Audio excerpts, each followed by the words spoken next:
અને ચોથું પોતાનું ત્યાં વસ્તુ જન્મ આવે.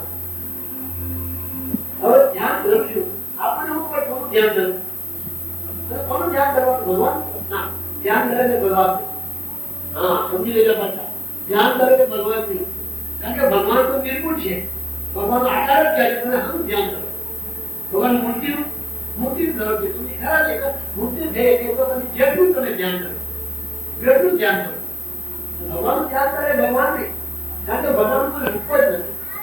એટલે આપણે મૂર્તિ આપણે કરી, ભગવાન ઘડી ગઈ મારી મૂર્તિ છે એટલે સલામે ગઈ કે આ રજણ રહી અરે તો ભગવાન એ તો મૂર્તિ છે, ભગવાનની મૂર્તિ નથી. મૂર્તિમાં ભગવાન છે. આ ભગવાન આ મૂર્તિમાં આ ભગવાન. કોઈ કે ભગવાનની મૂર્તિ તો હું બોલે ના એ વાત હું તો નહીં. ભગવાનની મૂર્તિ હોય જ નહીં, ભગવાન બિલકુલ નહીં રાખે.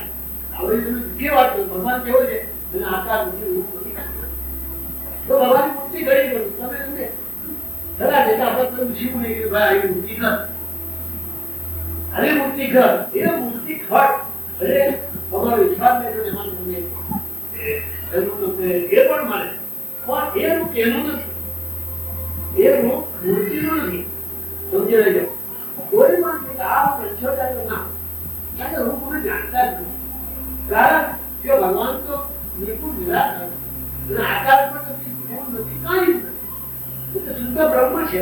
પછી તો ભગવાનની મૂર્તિ લાયા તો ધ્યાન કરી લેવા કે જેનું ધરે જે જ્ઞાન જેવું જે જ્ઞાન હોય તેને જ્ઞાન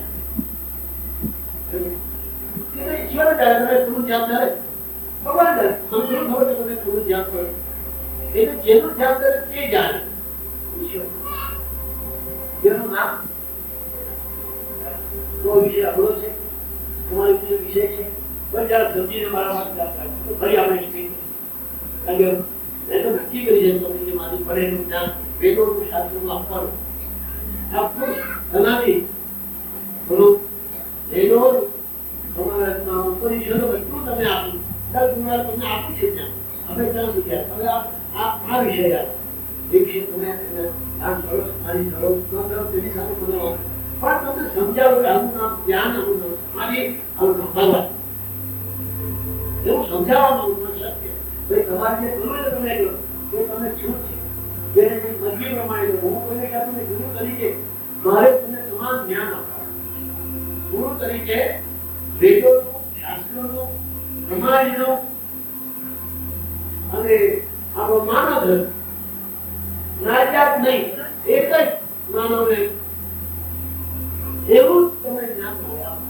પછી તમને એમાંથી જે રસ્તો લાગે તે તમારે જેવાનું મને કહેવાનું તમે જેમ જી લાગે એવા બાજુ તમારી તકલીફ ઉડે જ છે. તમે આમાંથી જે રસ્તો લો તો જેવા જો કઈ ભૂલ જવાનું ઉડે જ નથી. ના નહીં કહું મને પૂછ્યું મને આવડે છે હું વિચારતા વાત નહીં કરું પેલો પછી વધારે વાત ગુજરાતમાં નહીં તે ભાઈ મારા કઈ નહીં સીધી વાત તો મારી કઈ વાત તો નહીં કરવા વિચારતા વાત કરી મને આમ કે જરૂર નહીં મળવાનું તમારું આપ્યું છે ધ્યાન કર્યું ભગવાન ક્યાં છે? આ તમારું જીવન કે ભગવાન જે છે આત્મા ભગવાન હવે બરોબર આવી છે જેટલું તમે સમજ પાડી એટલે ધ્યાન કરતો ભગવાન પણ ભગવાન આત્માને પણ રૂપ નથી. આત્મા આપણે દેખાય તો ભગવાન કાઢી દેખાય આત્માને પરમાત્મા એક બે પરમાત્મા ક્યાં છે? એવો પરમાત્મા નથી મૂર્તિઓ છે. મૂર્તિઓની જરૂર છે એમ નથી કે મૂર્તિના ભગવાન ગણો નથી. એટલે ભગવાન તમારી પાસે હાજર છે એની હાજરી છે પણ આપણે વર્તાતી નથી માટે મંદિરો ગયા. ભગવાન આજે આપણે અહીંયા બી છે પણ આપણે નાની નથી શકતા એટલે આપણે મંદિરો ગયા મંદિરમાં ભગવાન આપણે પગે નહીં. બરોબર સમજો આવું સમજો બહાર બેઠો નહીં કરવા મંદિરોમાં એટલે મંદિરોની મૂર્તિઓમાં તમે ભગવાન છે માની કારણ કે આપણે સામાન્ય માણસ એવું જ માને મારી ભગવાન મારી પાસે ઉપર છે નીચે છે બ્રહ્મ મધ્ય છે. રામચંદ્રને કીધું કે પુષ્પમાં તો તને નહીં વાગે તું કહે છે બ્રહ્મ તો એ મધ્ય જ બ્રહ્મ તું પુષ્પ ના મારું બધે બ્રહ્મ, આગળ બ્રહ્મ, પાછળ બ્રહ્મ, નીચે બ્રહ્મ, ઉપર મારે પુસ્તક મારો તો રહે જ નહીં. જ્યાં બ્રહ્મ રહે ત્યાં મારું તો મને વાંચે. પણ બધે જ બ્રહ્મ છે મને ક્યાંથી વાંચે? એટલે આત્મા બરોબર. એટલે ધર્મ ખ્યાલ આવી ગયો. પણ હવે આવશે સમાધિ. સમાધિમાં શું થાય છે? હવે જો ધ્યાનની અંદર ધ્યાન ધરનારો રહે બરોબર, અને સમાધિમાં ખૂબ ધ્યાનમાં ધ્યાન ધરવું, ધ્યાન કરવું જેવું છે ને, હવે રહે ને એટલું રહેવાનું જ નહીં, એટલા ઓગળી જવું. ત્યારે સમાધિમાં બધું ઓગળી જાય કે ભગવાન એક રહે. સમાધિમાં એનું નામ જતું રહે, એનું રૂપ જતું રહે, એ મૂર્તિનું જે જ્ઞાન છે એ જતું રહે. અને હું જે છું જે પણ જતું રહે, ત્યાં તો અનુપ બ્રહ્મસ્થી થઈ જાય. હું પોતે બ્રહ્મ છું. બીજાનો સવાલ બધું જતું રહે, નામ રહ્યું, રૂપ રહ્યું, બધું રહે. ત્યારે હું બ્રહ્મ છું, આ બ્રહ્મ છું. ત્યારે હું પોતે એ પણ ભગવાન. એટલે ધ્યાન માટે ભક્તિમાં ભગવાન રહે. અને ધ્યાનની અંદર જે અમારે ધ્યાન હતું તે લખીએ, ધ્યાનમાં આપણે રહીએ. અને ભગવાનની ભક્તિમાં અગર તો સમાધિમાં ભગવાન ભગવાન છે કશું જ ના રહે. જ્યાં પેલો લય થઈ જાય છે, મનનો આત્મા સાથે લય થઈ જાય. મનનો આત્મા સાથે લય થઈ જાય. મન અને આત્મા એક રૂપ બને.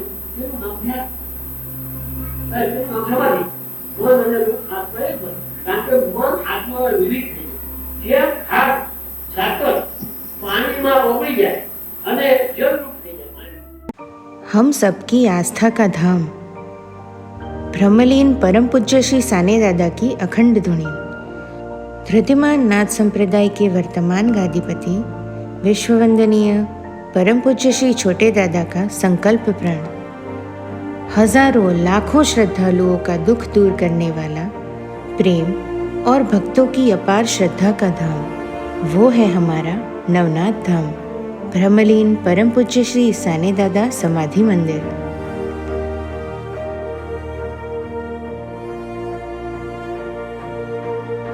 धृतिमान नाथ संप्रदाय के वर्तमान गादीपति विश्ववंदनीय परम पूज्य श्री छोटे दादा के प्रखर और प्रबल नेतृत्व के अंतर्गत ये भव्य मंदिर आकार ले रहा है। ब्रह्मलीन परम पूज्य सद्गुरु श्री साने दादा समाधि मंदिर निर्माण कार्य एक धार्मिक यज्ञ कार्य है, जिसमें आहुति रूप में तन, मन, धन का समर्पण करके पुण्य प्राप्ति के अधिकारी बनिए और आत्मभाव से तेरा तुझको अर्पण की मानस वृत्ति से अपना सहयोग अवश्य दें।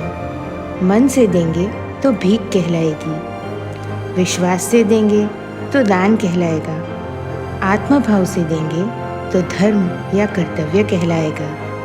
आपका दान माँ विमला अखूट अन्न क्षेत्र ट्रस्ट में करें। आपका दान मूल्य आर्टिकल 80G के तहत आयकर से राहत दायरे में आएगा। दान करने के लिए संपर्क करें 9726970692 और 99137199765।